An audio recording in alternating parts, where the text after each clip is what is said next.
Welcome back. Start करते हैं अपना नया लेक्चर। इस लेक्चर में हम लोग को पढ़ना है सेंट्रीपिटल फोर्स। ठीक है, हम लोगों ने मैंने आपको बता चुका हूँ एक्सीलरेशन चारों टाइप के, centripetal acceleration, tangential acceleration, angular acceleration और नेट एक्सीलरेशन। अब ज़रा इस टॉपिक को पढ़ने के पहले एक बात समझिएगा, अपने आप को फील कीजिएगा कि मामला है क्या। जैसे मान लीजिए आप किसी रोड पर बाइक से चले जा रहे हैं और ये बना भैया बाइक बना दिया, ठीक है, और आप चले जा रहे हैं 40 किलोमीटर पर आवर की स्पीड से। भाई न्यूटन भाई साहब ने क्या कहा? न्यूटन भाई साहब ने कहा कि जो चीज़ चल रही है वो चलती रहेगी और जो चीज़ रुकी है रुकी रहेगी, जब तक कि एक्सटर्नल फोर्स अप्लाई करके उस पर चेंज न किया जाए। तो मैं कहूँ कि अगर ये 40 से चल रही तो चलती रहेगी, अगर मैं इसमें एक फोर्स लगा दूँ, किन की डायरेक्शन में? इसी डायरेक्शन में मैंने एक फोर्स लगा दिया। कैसे लगाया? जानते हो कैसे लगाते हैं? एक्सेलरेट करके फोर्स ही तो लगता है। तो क्या इसमें एक्सेलरेशन प्रोड्यूस होगा? एक्सेलरेशन का मतलब ये फोर्स इसकी स्पीड को क्या बढ़ा देगा? हाँ, बढ़ा देगा। और वो जो बढ़ाएगा किस रेट से बढ़ाएगा? एक्सेलरेशन के रेट से बढ़ाएगा। इसका मतलब अगर कोई बॉडी मूव कर रही है और मैं उसमें फोर्स लगा दूं तो वहाँ पर एक्सेलरेशन प्रोड्यूस होता है। क्लियर? बात समझ में आ गई?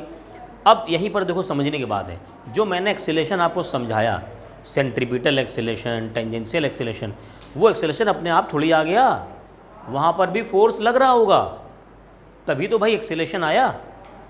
जैसे समझिएगा, जैसे ये रहा सर्कुलर पाथ और सर्कुलर पाथ पर ये रहा रेडियस, और यहाँ पर जो एक्सेलरेशन सेंट्रीपिटल वाला है वो किस डायरेक्शन में है? वो इस डायरेक्शन में है। ये है AC और इस डायरेक्शन में है इसकी वेलोसिटी। तो ये जो AC एक्ट कर रहा है, ये क्यों एक्ट कर रहा है? इसका मतलब इनर डायरेक्शन में यानी रेडियल डायरेक्शन में अंदर की तरफ कोई न कोई एक फोर्स लग रहा होगा, तभी तो एक्सेलरेशन आया। जैसे आपकी बाइक में एक्सेलरेशन आ गया, उसकी स्पीड को बढ़ा दिया। तो ये जो फोर्स है, अच्छा, ये जो फोर्स एक्सेलरेशन होता है वो क्या करता है? फोर्स वो इसकी स्पीड को बढ़ाता है।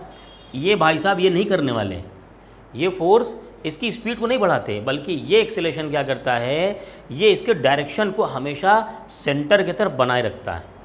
और जब डायरेक्शन सेंटर की तरफ बनाए रखना, इसका मतलब क्या हुआ? इसका मतलब ये हुआ कि वेलोसिटी की डायरेक्शन बार बार बदलते रहो। कौन बदल रहा है? Centripetal force. कौन बदल रहा है? Centripetal force. और सेंट्रीपिटल फोर्स जब वेलोसिटी में मैग्नीट्यूड को छोड़ दिया, उसने डायरेक्शन को बदलना चाहा, तो बदलते बदलते बदलते तो क्या होगा? हमेशा उसे सर्कुलर पाथ पे चलाता रहेगा। और आप जानते हैं कि सेंट्रीपिटल एक्सेलरेशन हमेशा काम करता है, V का मैग्नीट्यूड बदले या ना बदले, लेकिन सेंट्रीपिटल तो हमेशा काम करेगा, इसीलिए क्या हो? सर्कुलर पाथ चलता रहता है। अब इसकी वैल्यू कितनी होती है? अच्छा एक बात बताओ, जो एक्सेलरेशन होता है, ये तो लीनियर एक्सेलरेशन में आता है ना, जो एक्सेलरेशन होता है उसकी वैल्यू कितनी होती है? वो तो होता है F = ma। F = ma, जो फोर्स वर्क करता है ये तो करता है। और अगर यहाँ पर AC आ जाए तो क्या mv²/r हो जाएगा? क्योंकि AC = v²/r। क्लियर? यहाँ से स्मॉल r लिखो इसे, यानी हमारे पास जो FC आ गया वो आ गया mv²/r। अच्छा, इसको एक फॉर्मूला और लिख लो, mv की जगह r ω/r, स्क्वायर में है ना, क्या आ जाएगा? mr ω², यानी FC जो हो सकता है वो हो सकता है mr ω²। क्लियर? बात समझ में आ गई भाई? अब देखो डेफिनेशन पे आओ ज़रा। डेफिनेशन क्या कहता है? A body performing circular motion is acted by a force which is always directed towards the centre of the circle, this is called centripetal force. अब इसके जो पॉइंट है ना वो बड़े खतरनाक है। Centripetal force does not exist but it is real. भाई मैं फॉर्मूला लिख चुका, आपको बता चुका, और मैं ही कह रहा हूँ कि रियल है। रियल होता है लेकिन एग्जिस्ट नहीं करता। ये कैसे होता है? जब आप टाइप्स ऑफ फोर्स पढ़ेंगे ना, तो टाइप्स ऑफ फोर्स में इसको पढ़ाया भी नहीं जाता। मतलब ये बेचारा जो है सारा काम भी कर रहा है, सर्कुलर पाथ पे घुमा भी रहा है और उसको बेचारे को काउंट भी नहीं कर रहे हैं। ये मामला इसका बेचारे का है, ठीक है। और क्या है, some forces behave as centripetal force. अब ये इसकी एग्जिस्टेंस को बता दिया इसने। देखो कैसे कैसे काम करता है, समझना। आप एक बॉल लीजिए और एक रस्सी से बांध लीजिए, घुमाओ, सर्कुलर घुमाओ, यानी अगर कोई ये सेंटर है, ये रहा बॉल, ये ऐसे करके घूम रहा और हमने इसको यहाँ से बांध रखा है, ठीक है।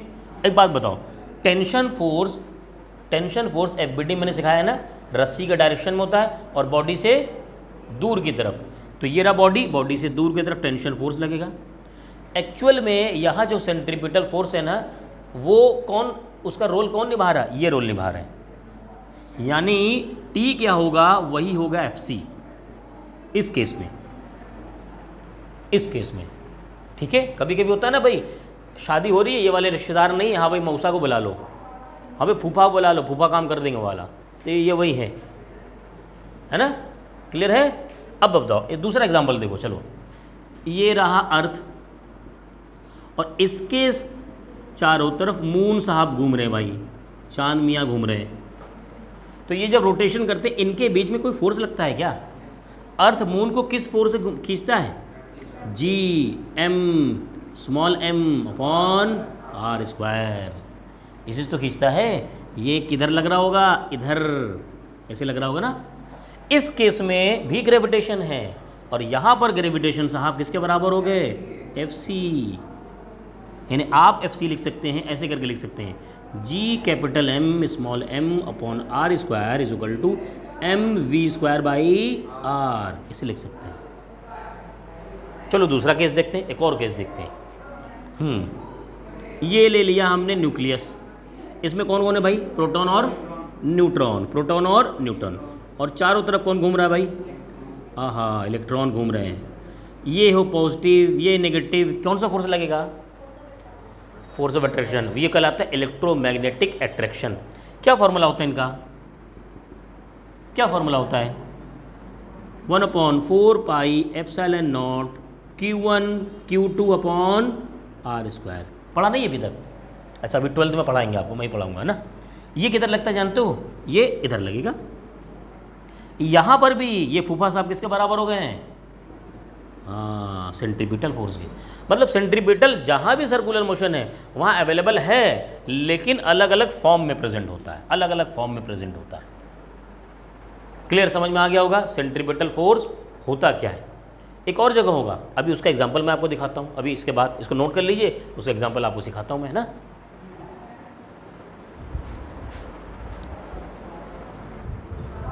चलिए तो आइए इस पर एक न्यूमेरिकल देखते हैं, अच्छा न्यूमेरिकल ना।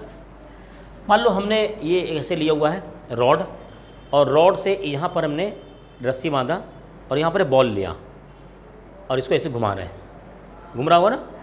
देखो ऐसे करने वाले हैं, देखना। ये लिया हमने रॉड थोड़ा सा टेढ़ा बन गया भाई, कम पैसे दिए थे हमने, और यहाँ से एक रस्सी बांधा हमने, एक मास लगा दिया M1, और यहाँ से फिर एक और स्ट्रिंग बांधा और यहाँ मास लगा दिया M2, ठीक है।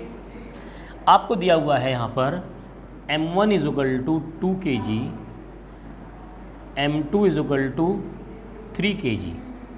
एक तो ये दिया हुआ है। दूसरी बात, यहाँ से जो डिस्टेंस है ये दिया हुआ है 2 मीटर, और यहाँ से जो डिस्टेंस है वो दिया हुआ है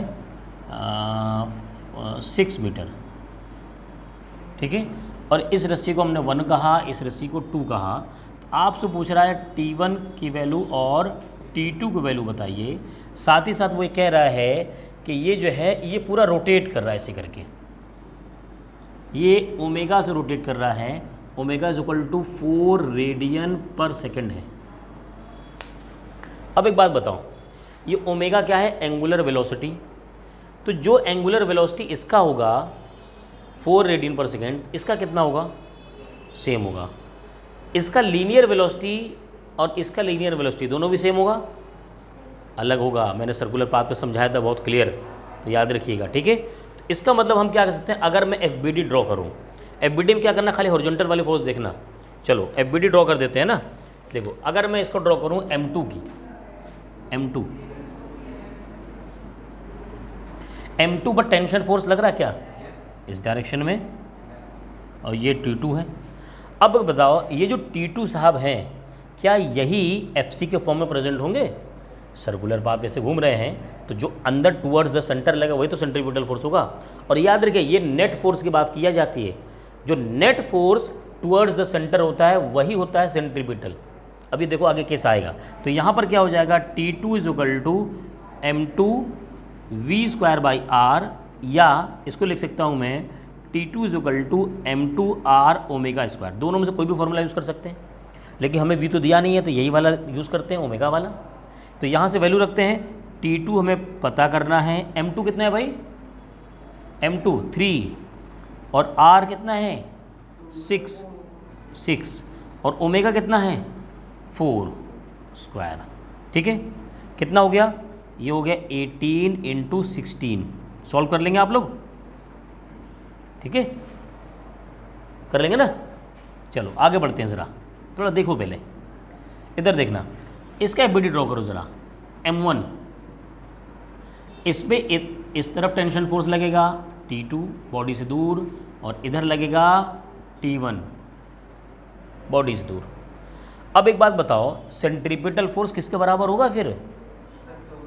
हाँ ये देखो अब क्या होगा, ये होगा T1 - T2, नेट फोर्स तो इधर इतना ही होगा ना, ये इक्वल हो जाएगा FC के इस केस में। मतलब जो सेंटर की तरफ, जिस सेंटर को मान करके वो चक्कर लगा रहा है, उस सेंटर की तरफ तुम नेट फोर्स निकालो। नेट फोर्स का मतलब अलजेब्रिक सम कर दीजिए प्लस माइनस करके, तो T1 - T2 कर दिया। अब यहाँ से T1 - T2 is equal to M1 है ना, यहाँ तो M1 की बात है, M1 R ω²। तो T1 हमें पता करना है, T2 हम यहाँ से लिख देंगे, और M1 कितना है भाई 2 kg, और इसका भी डिस्टेंस भी है 2, और ओमेगा कितना है 4²। सॉल्व कर लोगे, T1 पता करना, बस यहाँ से उसको दे ले जाना, इसको सॉल्व कर लेना, तो यहाँ से T1 आ जाएगा। क्लियर, समझ में आया भाई सबको, कोई डाउट नहीं किसी को? चलो एक क्वेश्चन मैं आपको अभी दे देता हूँ, इसको नोट करने के बाद फ़ौरन इसको ट्राई करेंगे। इसमें क्या है, यहाँ से एक स्ट्रिंग बंधा हुआ है, ये है M1, यहाँ से एक स्ट्रिंग बंधा हुआ है, ये है M2, और यहीं से एक स्ट्रिंग बंधा हुआ है और ये है M3। इसको हमने 1 कहा, इसको 2 कहा, और इसको 3 का रस्सी का नाम दे दिया मैंने। M1 की वैल्यू है 2 kg, M2 की वैल्यू है 3 kg, और M3 की वैल्यू है 4 kg। साथ ही साथ जो डिस्टेंस दे रहे हैं इसमें, वो यहाँ से यहाँ का डिस्टेंस है 2 मीटर, यहाँ से यहाँ डिस्टेंस जो है वो 4 मीटर, और फिर यहाँ से पूरा जो डिस्टेंस M3 वाला है वो है 6 मीटर। और ये क्या कर रहा है, ये रोटेट कर रहा है इस तरीके से, ओमेगा इज इक्वल टू 4 रेडियन/सेकंड है। आपको फाइंड करना है T1, T2 और T3। सॉल्व कर लेंगे, इसको नोट करिए पहले, फिर इसी के बिहाफ पर समझते हुए इसको सॉल्व करिए।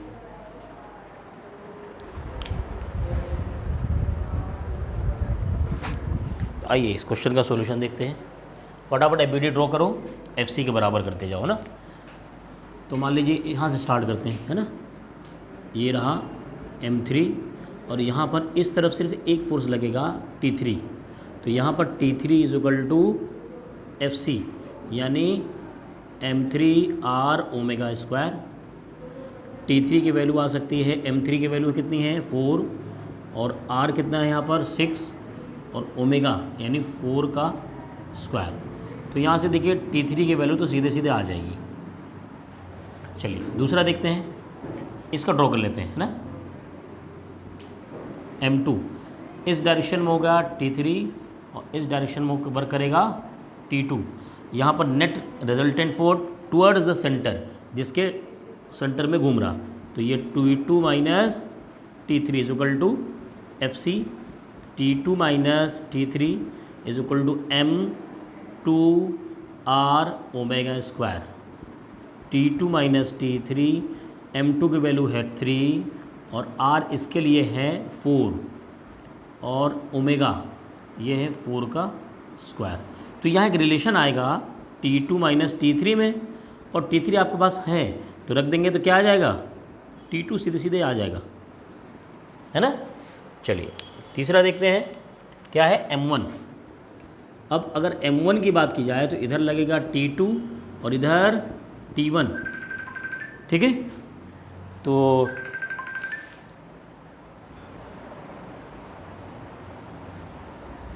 यहाँ से देखो क्या हो सकता है, T1 minus T2 is equal to FC, सही है ना।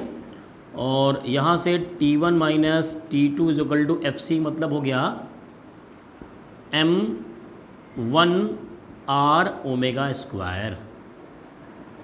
वैल्यू रख देते हैं यहाँ से, M1 की वैल्यू है 2R 2 ओमेगा 4 का स्क्वायर। देखो ये तो यहाँ पर आप T2 फाइंड कर चुके होगे ना, तो यहाँ से T1 में आ जाएगा। इजी है, बहुत आसान है। एक ब्लॉक और बढ़ा देंगे तो भी कर लोगे तुम लोग, है ना। बस स्टार्ट करना है सिंगल वाले से, ताकि उसके वैल्यू निकालते जाइए और आगे पुट करते जाइए, ठीक है। तो आज के लेक्चर में इतना ही। नेक्स्ट लेक्चर पे हम लोग पढ़ने वाले हैं कैसे जब हम साइकिल चलाते हैं तो बेंड होते हैं, कार से चलते हैं तो रोड या ट्रेन की जो पटरी होती है वो एलिवेटेड की होती है ना। थोड़ा सा और इसमें कॉम्प्लिकेशन लेकर के आगे पढ़ेंगे ना। ओके।